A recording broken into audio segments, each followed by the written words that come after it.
Assalamualaikum warahmatullahi wabarakatuh.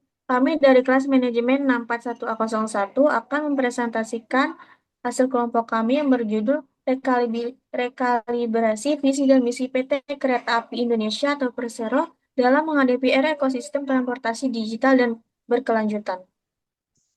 Segala puji dan syukur kudus panjatkan kehadiran Tuhan Yang Maha Esa atas rahmat dan karunia-Nya.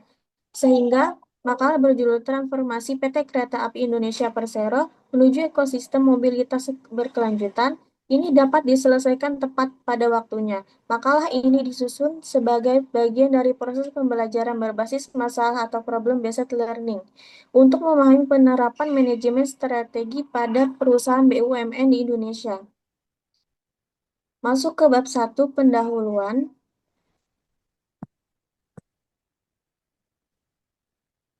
Yang pertama, 1.1 latar belakang, PT Kereta Api Indonesia Persero merupakan BUMN sektor transportasi yang telah bertransformasi dari perusahaan merugi menjadi entitas bisnis yang berorientasi layanan. Namun, masuki tahun 2026, tantangan tidak lagi sekedar ketepatan waktu, melainkan bagaimana menjadi pusat dari ekosistem mobilitas dengan munculnya kereta api cepat, tuntutan ESG atau Environmental, Social, and Governance. Visi misi lama perlu ditinjau kembali agar mampu mengaspirasi seluruh fungsi organisasi.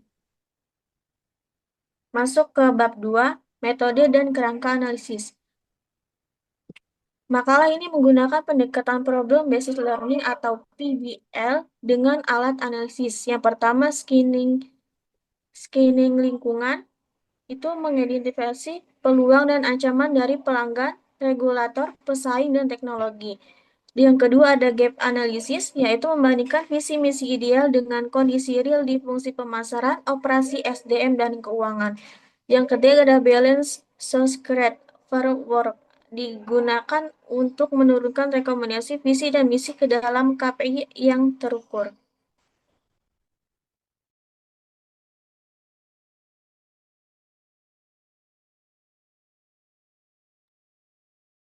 Selanjutnya masuk ke bab 3. Bab 3 ada hasil analisis visi dan misi dan lingkungan. Yang pertama ada dokumen resmi visi dan misi. Sumbernya dari laporan tahun PT KAI Persero 2024. Visinya menjadi solusi ekosistem transportasi terbaik untuk Indonesia. Misinya yang pertama, untuk menyediakan sistem transportasi yang aman, efisien, berbasis digital, dan berkembang pesat untuk memenuhi kebutuhan pelanggan. Yang kedua, untuk mengembangkan solusi transportasi massal yang terintegrasi melalui investasi dalam sumber daya manusia, infrastruktur, dan teknologi. Yang ketiga ada untuk memajukan pembangunan nasional melalui kemitraan dengan para pemangku kepentingan, termasuk memprakarsai dan melaksanakan pengembangan infrastruktur penting terkait transportasi.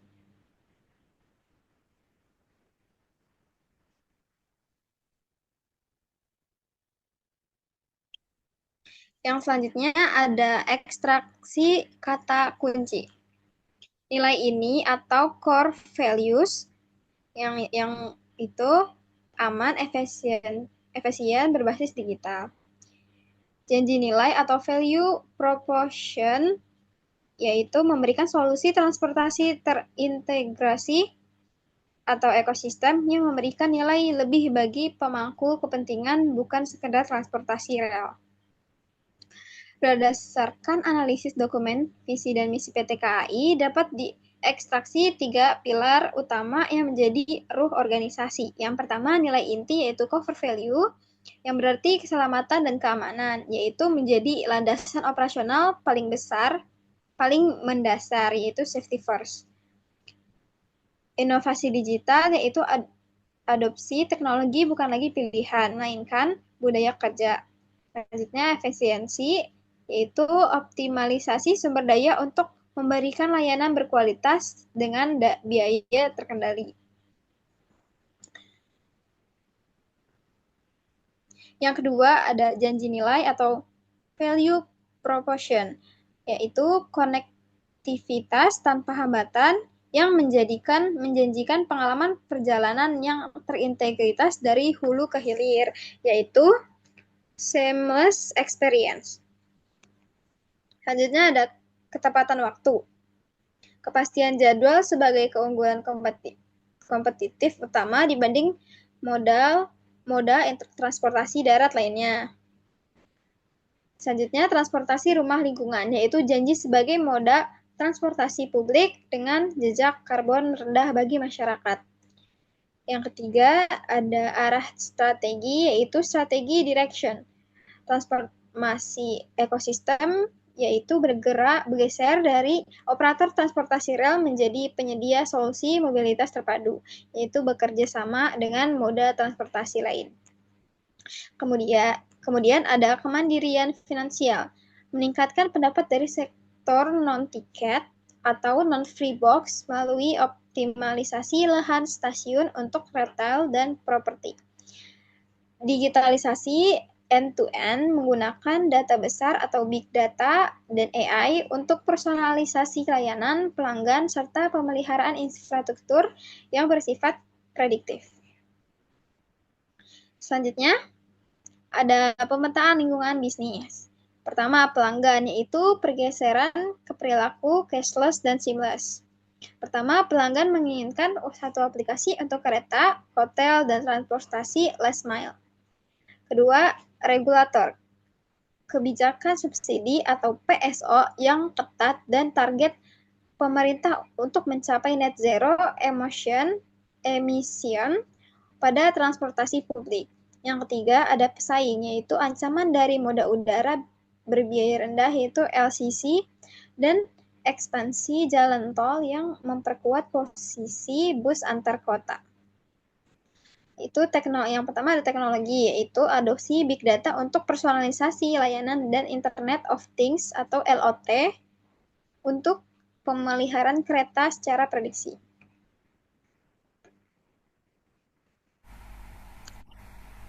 Selanjutnya bab 4, yaitu pembahasan atau kesesuaian visi misi versus strategi fungsi. Fungsi organisasi yang pertama pemasaran. Kesesuaian dengan visi misi saat ini yaitu belum sepenuhnya mencerminkan ekosistem. Contoh program atau kebijakannya, program KAI Akses atau Kini Akses by KAI yang mulai mengintegrasikan tiket hotel dan taksi. Yang kedua, operasi. Kesesuaian dengan visi misi saat ini yaitu fokus pada aman dan efisien sangat kuat. Contoh program atau kebijakannya, implementasi smart maintenance menggunakan sensor suhu dan getaran pada roda kereta. Yang ketiga ada SDM.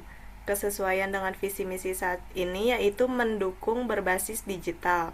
Contoh program atau kebijakannya yaitu transformasi budaya kerja akhlak dan pelatihan literasi digital bagi staf operasional stasiun. Yang keempat ada keuangan. Kesesuaian dengan visi misi saat ini yaitu fokus pada optimasi aset.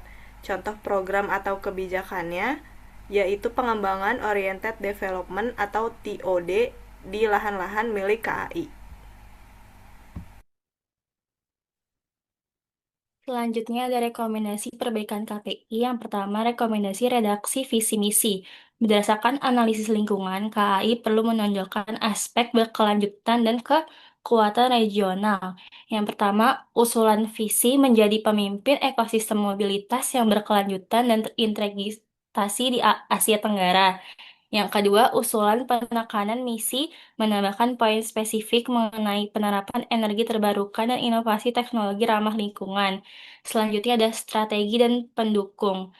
Yang pertama itu ada fungsi pemasaran. Usulan program strategisnya itu adalah omni-channel atau loyalty ecosystem. AKPI-nya indikasinya naik 25% penggunaan poin KAI untuk transaksi di mitra luar KAI. Yang kedua ada fungsi operasi. Usulannya itu Green Locomotive Initiative, itu indikatornya turun selama 10% konsumsi bahan bakar fosil melalui penggunaan biodiesel atau listrik. Selanjutnya ada fungsi SDM Future Leader Digital Bootcamp.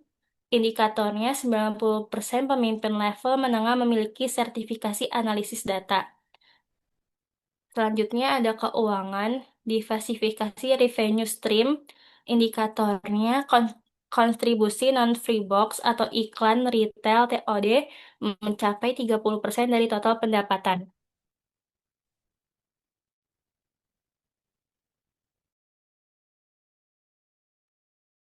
Selanjutnya, implikasi implementasi. Pertama, sumber daya, finansial, alokasi CAPEX lebih besar untuk teknologi rumah lingkungan, panel surya di stasiun. Kedua, ada teknologi, yaitu penguatan infrastruktur cybersecurity karena data ekosistem bersifat sangat sensitif. Lalu ada risiko. Pertama, ada operasional, yaitu gangguan transisi dari sistem manual ke otomatis di depo pemeliharaan. Kedua, ada pasar, yaitu ketidaksiapan pelanggan di daerah tertentu terhadap digitalisis penuh. Lalu yang ketiga ada tahapan. Tahun pertama yaitu penguatan infrastruktur digital dan pelatihan SDM. Tahun kedua, integrasi penuh dengan mitra transportasi luar, ojek online, bus, travel. Tahun ketiga ada ekspansi layanan logistik dan penumpang ke skala regional, kolaborasi internasional.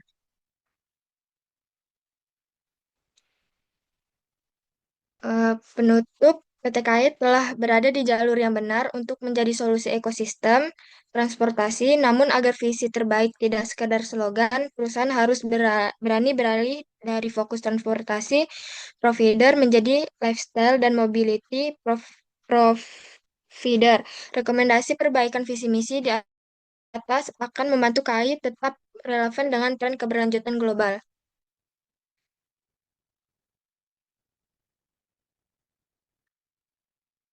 Demikian presentasi yang dapat kami sampaikan mengenai rekalibrasi visi dan misi PT Kereta Api Indonesia. Besar harapan kami materi ini dapat menambah pemahaman tentang pentingnya peran strategi dan keberlanjutan dalam pengembangan transportasi nasional.